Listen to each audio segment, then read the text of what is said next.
আজকে সচিবালয়ে আগুন দিয়েছে। আমার আশঙ্কা হয় কালকে এরা প্রধান উপদেষ্টার সেই অফিসে আগুন দেয় কিনা। আমরা আশঙ্কা করছি এরা বাংলাদেশকে বেকায়দায় ফেলার জন্য বড় ধরনের অঘটন ঘটায় কিনা।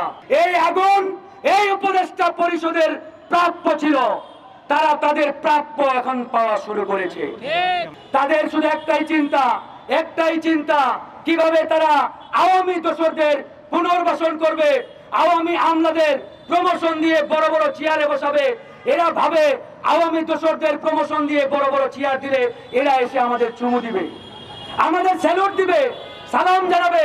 এই ব্যাক করে দল জানে না আওয়ামী লীগ এবং আওয়ামী লীগের দোসররা এক একটা কালসাপ, এই কালসাপকে দুধ কলা দিয়ে কখনো বসে আনা যায় না। আমরা দেখতে চাই ডক্টর মোহাম্মদ ইউনূস এই দেশকে সফল করতে চান কিনা। যদি সফল করতে চান তাহলে এই মেরুদণ্ডহীন, অপদার্থ, দেশ বিরোধী, ভারতীয় এজেন্ডা প্রাপ্ত উপদেষ্টাদের অনতি বিলম্বে বহিষ্কার করতে হবে। আমরা আর এক সেকেন্ডের জন্য সেই মোস্তফা সরওয়ার ফারুকী, স্বরাষ্ট্র উপদেষ্টা লেফটেন্যান্ট জেনারেল জাহাঙ্গীর আলম, আইন উপদেষ্টা আসিফ নজরুলের মতো ভারতীয় এজেন্ডা বাস্তবায়নকারী উপদেষ্টাদের এক সেকেন্ডের জন্য এই চেয়ারে দেখতে চাই না। উপদেষ্টারা, এই ব্যাককলের দল, এরা বলতে চাই আমরা আগে সংস্কার নিয়ে ব্যস্ত, দেশ জাহান্নামে যাক, দেশ গোল্লায় যাক।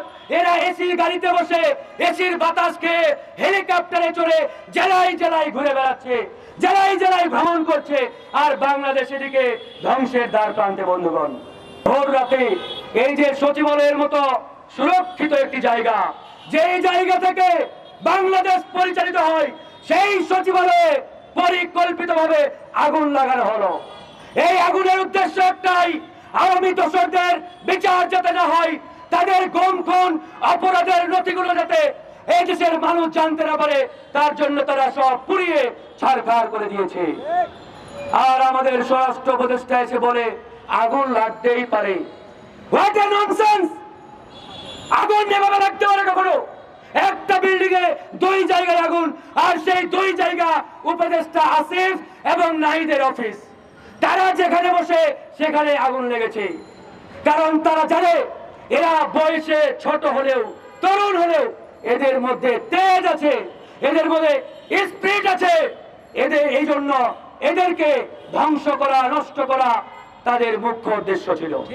বেছে বেছে তাদের ফ্লোরগুলোতেই তারা আগুন লাগিয়েছে, একবারে পুরো ছারখার। আমরা বলেছি এই আগুন এই উপদেষ্টা পরিষদের প্রাপ্য ছিল, তারা তাদের প্রাপ্য এখন পাওয়া শুরু করেছে। আমরা বললাম আওয়ামী লীগকে নিষিদ্ধ করেন, আর এরা বলে না আওয়ামী লীগকে নিষিদ্ধ করা যাবে না। কেন? এই আওয়ামী লীগ তোমাদের বাপ লাগে নাকি তোমাদের চাচা, যে আওয়ামী লীগকে নিষিদ্ধ করতে তোমাদের এত কষ্ট হয়? আর এই আওয়ামী লীগ আজকে সারা বাংলাদেশে তাণ্ডব শুরু করেছে, গুপ্ত হত্যা শুরু করেছে, কপিয়ে মানুষ মারছে, সারা বাংলাদেশকে তারা অস্থিতিশীল করার একটি পায়তারা শুরু করেছে। আর এরা আওয়ামী লীগের প্রতি উদারতা দেখায়, নমনীয়তা দেখায়। আমরা এটা সহ্য করব না বন্ধুগণ। আজকে আমরা তাৎক্ষণিক দাঁড়িয়েছি। আমরা বলতে চাই এই যে সচিবালয়, এই সচিবালয়ে 95% এখনো আওয়ামী দোসর বসে রয়েছে, আর এই আওয়ামী দোসররাই এই আগুন লাগিয়েছে, এই দেশকে বেকায়দায় ফেলার মিশন বাস্তবায়ন তারা শুরু করেছে। উপদেষ্টারা জানে না, নাকে তেল দিয়ে ঘুমাই, আর সকালে ঘুম থেকে উঠে বিদেশি নাস্তা খুঁজে, বিদেশি খাবার খুঁজে। এই হচ্ছে উপদেষ্টা পরিষদের কর্মকাণ্ড। আমরা চেয়েছিলাম আগে সংস্কার করুক, দেশকে একটা সুন্দর জায়গায় নিয়ে যাক, কিন্তু এই উপদেষ্টা পরিষদ এই মাজা ভাঙ্গা মেরুদণ্ডহীন উপদেষ্টাদের দিয়ে সেটা বোধহয় আর বাস্তবায়ন সম্ভব নয়, সম্ভব নয় বন্ধুগণ। আমরা অনেক ধৈর্য ধরেছি, অনেক দেখেছি, 4 মাস অপেক্ষা করলাম। এই 4 মাসে আওয়ামী লীগের 2 ভাগ খুনিকেও গ্রেফতার করতে পারে নাই। কি করবে এরা ভবিষ্যতে, তার আলামত দেখতে পাচ্ছি। আমরা আস্থা রেখেছিলাম, কিন্তু এরা ব্যর্থতার পরিচয় দিচ্ছে। সেই জায়গা থেকে আমরা এখন সিদ্ধান্ত নিয়েছি এই মাজা ভাঙ্গা মেরুদণ্ডহীন উপদেষ্টাদের অনতি বিলম্বে বহিষ্কার না করলে, কিংবা তারা নিজেরাই পদত্যাগ না করলে, আমাদের আন্দোলনটা এখন এই উপদেষ্টা তথা এই আওয়ামী উপদেষ্টাদের বিরুদ্ধেই হবে আগামীতে। আগামীতে এদের বিরুদ্ধে লড়াইটা শুরু করব আমরা। কিন্তু আমরা চেয়েছিলাম আগে সুন্দরভাবে সংস্কার করে একটি সুন্দর নির্বাচনের দিকে তারা এগিয়ে যাবে, কিন্তু বাস্তবিক অর্থে তারা উল্টো দিকে হাঁটছে, পিছন দিক দিয়ে হাঁটছে। আওয়ামী লীগের প্রতি তাদের উদারতা, মায়া, এই সংবিধান, রাষ্ট্রপতি, এগুলো নিয়ে তাদের খুব একটা মাথা ব্যথা নেই। তাদের শুধু একটাই চিন্তা কিভাবে তারা আওয়ামী দোসরদের পুনর্বাসন করবে, আওয়ামী আমলাদের প্রমোশন দিয়ে বড় বড় চেয়ারে বসাবে। এরা ভাবে আওয়ামী দোসরদের প্রমোশন দিয়ে বড় বড় চেয়ার দিলে এরা এসে আমাদের চুমু দিবে, আমাদের স্যালুট দিবে, সালাম জানাবে। এই ব্যাক করে দল জানে না আওয়ামী লীগ এবং আওয়ামী লীগের দোসররা এক একটা কালসাপ, এই কালসাপকে দুধ কলা দিয়ে কখনো বসে আনা যায় না। এই কালসাপকে যতই দুধ কলা খাওয়ান, এরা আপনাকে ছবল মারবে। অলরেডি ছবল মারা শুরু হয়েছে। আজকে সচিবালয়ে আগুন দিয়েছে। আমার আশঙ্কা হয় কালকে এরা প্রধান উপদেষ্টার সেই অফিসে আগুন দেয় কিনা। আমরা আশঙ্কা করছি এরা বাংলাদেশকে বেকায়দায় ফেলার জন্য বড় ধরনের অঘটন ঘটায় কিনা।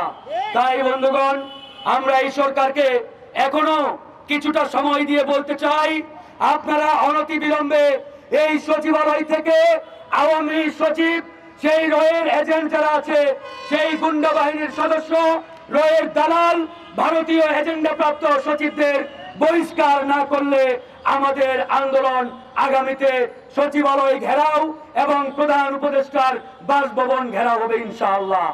আজকে এটি আমরা 1 ঘন্টা আগে সিদ্ধান্ত নিয়েছি। আমরা মনে করি কথা বলতে হবে, আর চুপ থাকার সুযোগ নেই। আমরা যত চুপ থাকবো তত এই আওয়ামী খুনিরা, সন্ত্রাসীরা এই দেশকে বেকায়দায় ফেলার জন্য সারা বাংলাদেশে তাণ্ডব চালাবে। আমরা সেই সুযোগ আর দিতে চাই না। তাই আজকে তাৎক্ষণিক এই বিক্ষোভের আয়োজন করেছি বন্ধুগণ। তাই ওই কথা আর বাড়াতে চাই না। পরিশেষে একটাই কথা, এই সচিবালয় থেকে আওয়ামী দোসরদের অনতিবিলম্বে বহিষ্কার করতে হবে, অনতিবিলম্বে তাদেরকে চাকরিচ্যুত করতে হবে। দেশপ্রেমিক নাগরিকদের প্রমোশন দিয়ে প্রত্যেকটি রাষ্ট্রীয় জায়গায় বসাতে হবে। এই উপদেষ্টা পরিষদ থেকে মাঝাভাঙ্গা, মেরুদণ্ডহীন, ব্যর্থ উপদেষ্টা, স্বরাষ্ট্র উপদেষ্টা লেফটেন্যান্ট জেনারেল জাহাঙ্গীর আলম সহ প্রত্যেকটি ব্যর্থ উপদেষ্টাকে বহিষ্কার করে দেশপ্রেমিক নাগরিকদের মধ্য থেকে তাদেরকে দায়িত্ব দিতে হবে। এই দায়িত্ব দিতে আমাদের প্রধান উপদেষ্টা ডক্টর মোহাম্মদ ইউনূস যদি ব্যর্থ হয় কিংবা না করে, তাহলে আমরা বুঝবো তিনি চান না এই বাংলাদেশকে সফল করতে, এবং আমাদের আন্দোলন প্রয়োজনে তার বিরুদ্ধেও যাবে এক সময়। তাই আমরা আরো কিছুটা সময় দিতে চাই। আমরা দেখতে চাই ডক্টর মোহাম্মদ ইউনূস এই দেশকে সফল করতে চান কিনা। যদি সফল করতে চান, তাহলে এই মেরুদণ্ডহীন, অপদার্থ, দেশ বিরোধী, ভারতীয় এজেন্ডা প্রাপ্ত উপদেষ্টাদের অনতিবিলম্বে বহিষ্কার করতে হবে। আমরা আর 1 সেকেন্ডের জন্য সেই মোস্তফা সরওয়ার ফারুকী, স্বরাষ্ট্র উপদেষ্টা লেফটেন্যান্ট জেনারেল জাহাঙ্গীর আলম, আইন উপদেষ্টা আসিফ নজরুলের মতো ভারতীয় এজেন্ডা বাস্তবায়নকারী উপদেষ্টাদের 1 সেকেন্ডের জন্য এই চেয়ারে দেখতে চাই না।